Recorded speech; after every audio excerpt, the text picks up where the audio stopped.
आप सभी का सादर अभिवादन। मैं हूं MC हरवार और आप देख रहे हैं संविधान के शोर यूट्यूब चैनल पर संविधान सीरीज। पिछले एपिसोड में आर्टिकल 20(3) के अंतर्गत अपराधी को साक्ष्य देने की जरूरत नहीं है, इस तरह के संवैधानिक प्रावधान हैं, इस पर चर्चा की जा चुकी है। आज हम आर्टिकल 21 को जानने की कोशिश करते हैं कि इसमें क्या संवैधानिक प्रावधान है। क्या किसी व्यक्ति को उसके प्राण या देह स्वाधीनता से विधि या कानून के द्वारा स्थापित प्रक्रिया के अनुसार वंचित किया जा सकता या नहीं। क्या आर्टिकल 21 विधायिका तथा कार्यपालिका दोनों के विरुद्ध आदमी को संरक्षण प्रदान करता है या नहीं।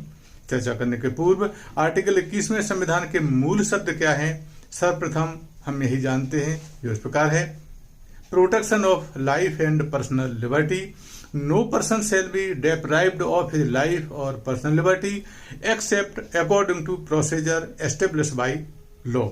यदि हिंदी में समझें तो प्राण और दैहिक स्वतंत्रता के संरक्षण के संबंध में किसी भी व्यक्ति को उसके प्राण या शरीर या दैहिक स्वतंत्रता से विधि द्वारा स्थापित प्रक्रिया के अनुसार ही वंचित किया जाएगा, अन्यथा नहीं। क्या किसी अभियुक्त के साथ अपराध करने पर नियम और कानून के द्वारा ही कार्रवाई की जा सकती है, अन्यथा नहीं। आज इसी आर्टिकल को संक्षिप्त रूप से सरल शब्दों में जानने की कोशिश करते हैं। प्राण एवं दैहिक या शरीर की स्वतंत्रता का अधिकार सभी अधिकारों में श्रेष्ठ है और आर्टिकल 21 इसी अधिकार का संरक्षण प्रदान करता है। A.K. गोपालन विरुद्ध मद्रास राज्य 1950 ऑपरेटिंग पैरा 88 के मामले में उच्चतम न्यायालय ने यह मत व्यक्त किया था कि आर्टिकल 21 केवल कार्यपालिका के कृत्यों के विरुद्ध संरक्षण प्रदान करता है।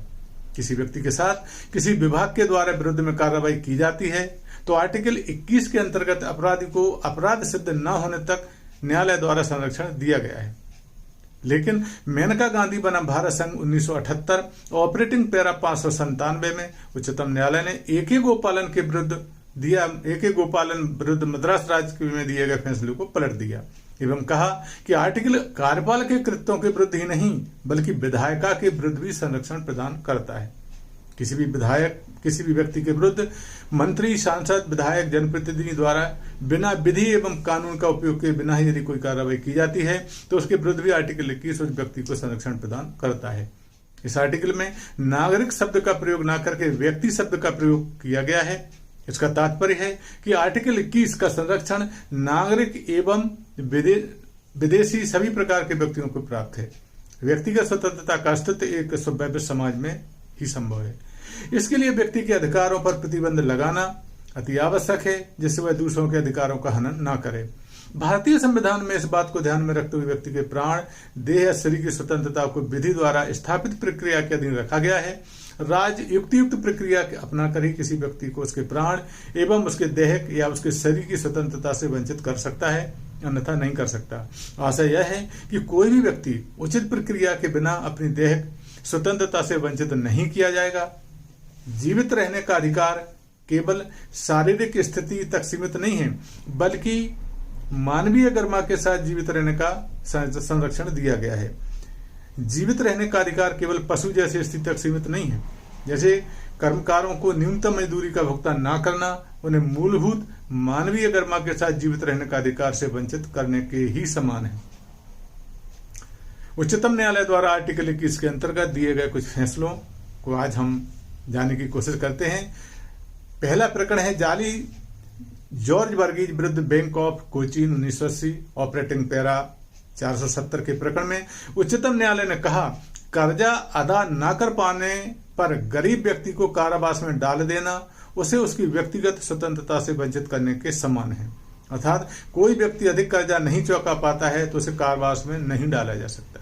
दूसरे प्रकरण में नीरजा चौधरी बनाम मध्य प्रदेश राज्य 1984 ऑपरेटिंग पैरा 1099 के प्रकरण में उच्चतम न्यायालय ने कहा कि बंधुआ मजदूरों की पहचान करना तथा उन्हें मुक्त कराना ही पर्याप्त नहीं है, बल्कि उससे भी ज्यादा जरूरी यह है कि आर्टिकल 21 की सीधी सादी अपेक्षा को पूरा करने के लिए उनको उपयुक्त रूप से पुनर्वास भी प्रदान किया जाए।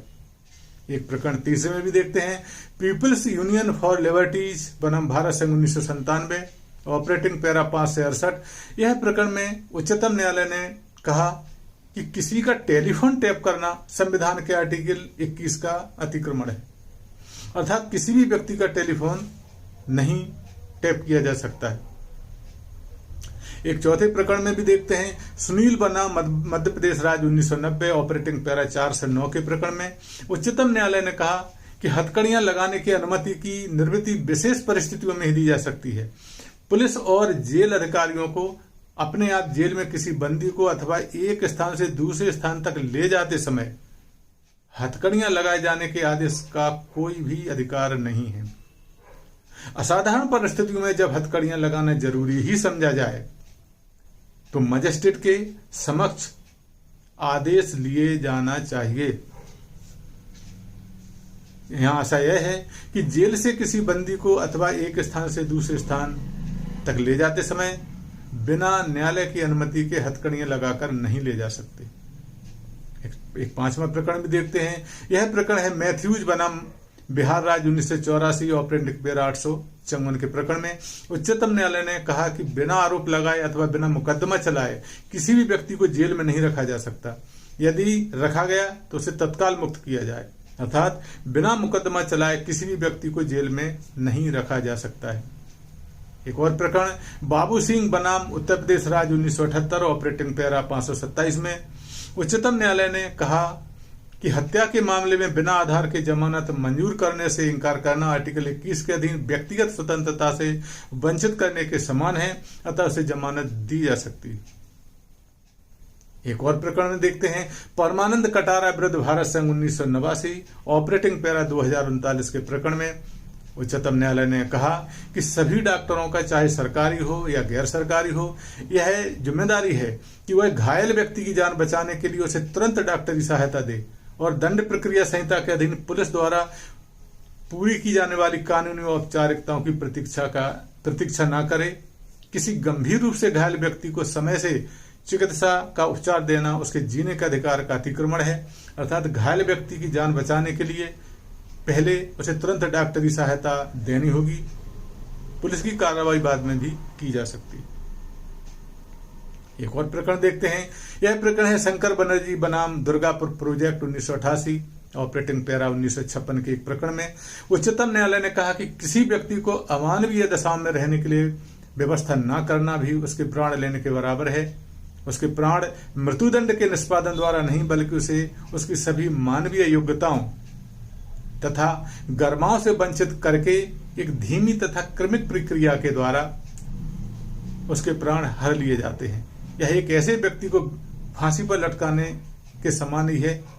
उच्चतम न्यायालय ने अपने कई निर्णयों में यह बात दोहराई है कि जीवन के अधिकार में आजीविका का अधिकार भी शामिल है, क्योंकि जीने के साधनों के बिना कोई जीवित नहीं रह सकता। अगर आजीविका को जीने के अधिकार का अंग नहीं माना जाता तो किसी को उसके जीवन के अधिकार से वंचित करने का सबसे सरल मार्ग उसकी आजीविका छीन लेना है।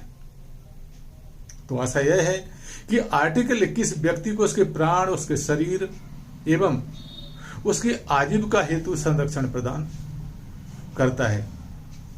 यह एक आर्टिकल 21 के अंतर्गत संवैधानिक प्रावधान है। तो साथियों, उच्चतम न्यायालय के आर्टिकल 21 के अंतर्गत कुछ फैसलों, उच्चतम न्यायालय की व्याख्याओं की जानकारी जो आपके समक्ष प्रस्तुत की गई है। जल्दी ही हम अगले आर्टिकल 21A के साथ, जो शिक्षा का एक अधिकार है, इसमें संविधान में क्या प्रावधान किए गए हैं, उस जानकारी के साथ आपके समक्ष पुनः उपस्थित होंगे।